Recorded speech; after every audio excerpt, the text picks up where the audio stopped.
My name is Professor Ron, and I am so happy to have you joining our team. I started my career at Zoo Tampa at Lowry Park many years ago, and I am so proud of the work that we've been able to do together here at the prison. Not only do we conduct our own groundbreaking research, but we also partner with other conservation groups to protect wildlife and wild places. By completing our internship program, you can make a difference too. In just a moment, you will load into one of our research trucks to embark on your own intern orientation. You will have a very experienced safari driver at the wheel, and you will be accompanied by one of our highly trained research assistants.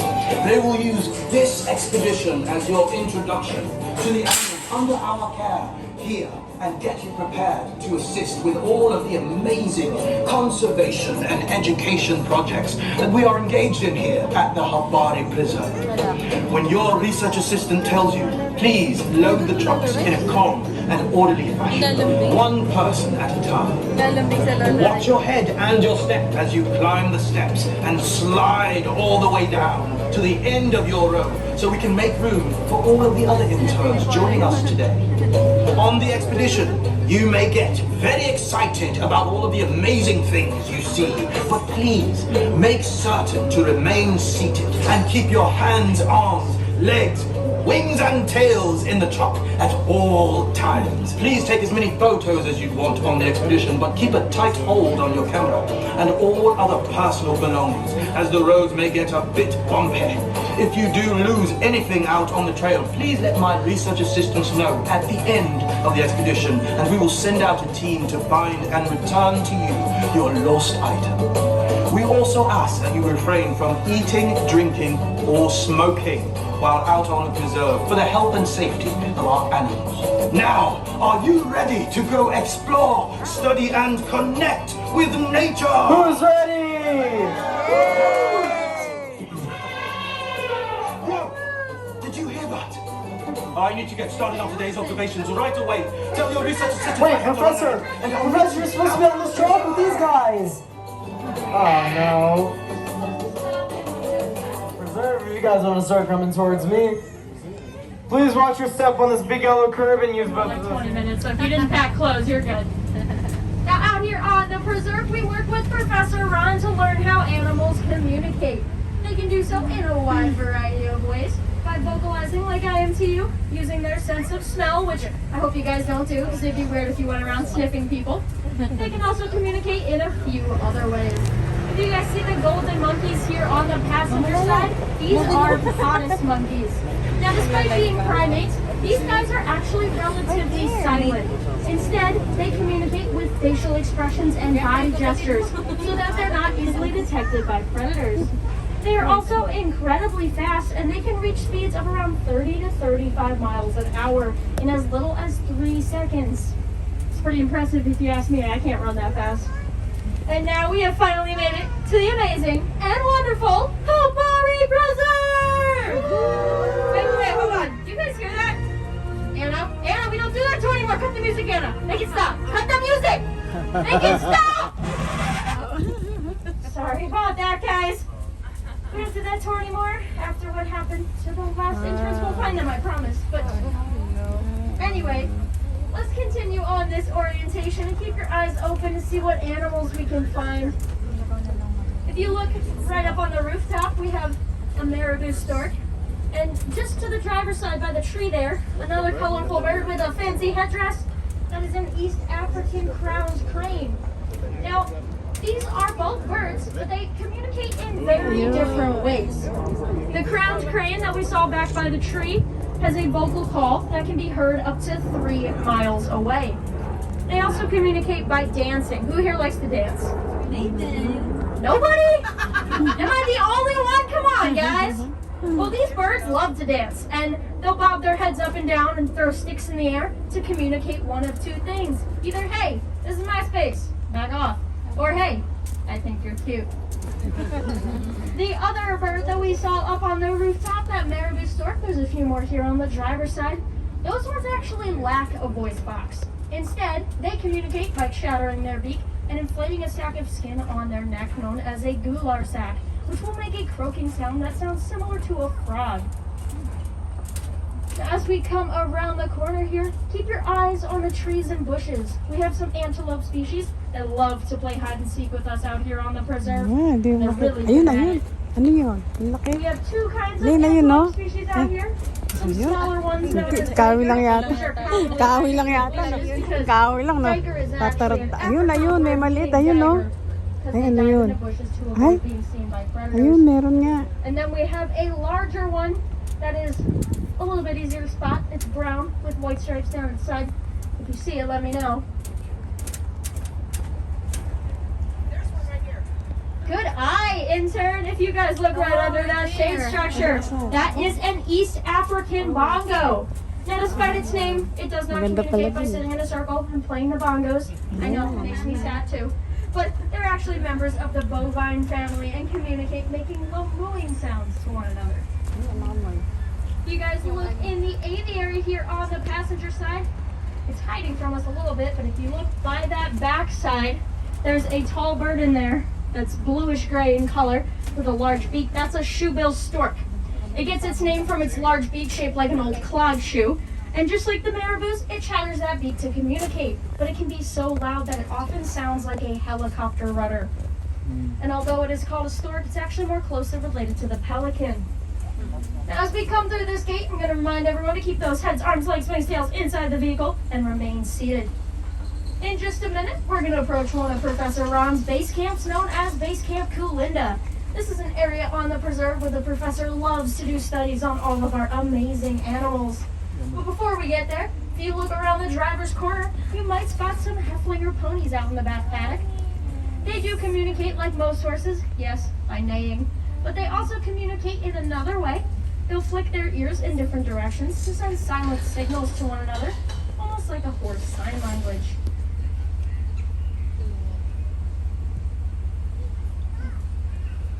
Now, as we pull up to Camp Kulinda, here to tell you guys more about our animals is the amazing Professor Ron. Do you guys see him anywhere? Professor! Professor Ron! Are you out back using the John? He couldn't have gone too far. His fire's still warm and left his jacket behind. Oh, hang on. He left us a note. No. Sorry, I missed you. Had to run ahead, call my radio. Typical professor. I'm sorry, guys. I told him that it was orientation today, but he's a bit forgetful and easily distracted. So let's give him a call and see where he's run off to. Professor Ron, this is Research Assistant Julia and the interns. We're here at Camp Kulinda, but we don't see you. What's your location? Over. Hi there! It's good to hear from you. You too, I sir. was trying to wait for you guys, but I just saw the coolest thing ahead in the brush. Really? I had to follow it to see what it was. You guys have got to get up there. It's incredible. 10-4, Professor. Anna, let's go ahead and see if we can find what the professor saw. Right now, we are about to approach the edge of the Itori rainforest. This area is home to a very elusive animal known as the okapi, which I think is what the professor might have seen. He works with the Okapi Conservation Project to help protect them and their habitat. They're a solitary animal, meaning they like to live alone, but they will mark their territory to defend it from other okapi. They'll leave red marks on their trees from rubbing their neck and excrete a tar-like substance from the bottom of their feet. If you guys look back behind the trees, it looks like we have one laying down back there just enjoying the shade. Now, if you guys had to give it your best guess, what do you think his closest relative is? Ayun, no. Don't let his zebra party pants fool you guys. His closest relative is the giraffe. We know because of the ossicones up on their head and their semi-long necks. And as we move forward, we're going to leave the rainforest and enter the savanna where some more social animals love to hang out. So let's keep our eyes peeled and see who's out here. You guys look laying down by the trees. It looks like we have some African painted dogs taking a midday siesta. These guys live in groups of around 40 individuals, and they'll communicate with high-pitched barks and yips that commonly sound like your dog's squeak toy. With this communication, they can be very successful when hunting, catching their prey around 80% of the time, as opposed to lions and hyenas who only catch their prey around 20 to 30%. So it sounds like King of the Jungle might need to be reordained. However, neither of them live in the jungle. They live in the savannah. As we move forward, you guys may also be able to spot a male rhino walking into the Rhino Nighthouse here. Professor Ron works with the International Rhino Foundation as well as the Painted Dog Research Trust to help protect both of these animals and their habitats. And here to tell you more is not the professor. Oh no. It looks like he left in a hurry this time. He knocked his chair over. He left his hat behind. He needs that. Oh, hold on. There's another note. Jumped in my truck. See you up ahead. Oh boy. I really hope he didn't take the truck, guys. We just got it back from the shop and he's not the best driver. Let's give him a call and make sure everything's okay. Professor Ron, this is Research Assistant Julia and the interns. We're here at Camp Ward and it looks like you left in a hurry. Is everything all right? Over. I'm doing great. I was just checking in on our pack of painted dogs and I saw the most amazing thing. They started to chase their prey at 40 miles per hour and I ran to catch up. Sir, you can't run that my fast. hat must have fallen behind. Thought I might have better luck if I just jumped in my research mobile. So I drove ahead. Hope I don't crash. Sir, Over. Sir, I hope you don't crash either. We just got the truck fixed. Professor Ron, he loves his puns, so I'm hoping he's not talking about a vehicle crash and trying to give us a hint as to the next animal coming up. Does anybody know what group of animals could be referred to as a crash? Anybody? I'll give you guys a hint. We just passed one. Oh, rhino. Good job, intern. Right now, we're going to come up on the watering hole where our group or crash of southern white rhinos hang out. Wow. This includes our youngest crash mate, our 5-month-old baby girl. She's very cute, but she won't stay that small. Baby rhinos gain about 100 pounds a month in the first 6 months, so she's already around 500 pounds. She's about 5 months. Now, these are the southern white rhinos. They live in groups of around 15 individuals, as they are the most social of the 5 species of rhino. They'll communicate with grunts and snorts. Males will scream at one another to exert dominance. It's very manly. Mothers will grunt at their babies, and the babies will coo back. And then they also have another, well, more pungent way of communicating.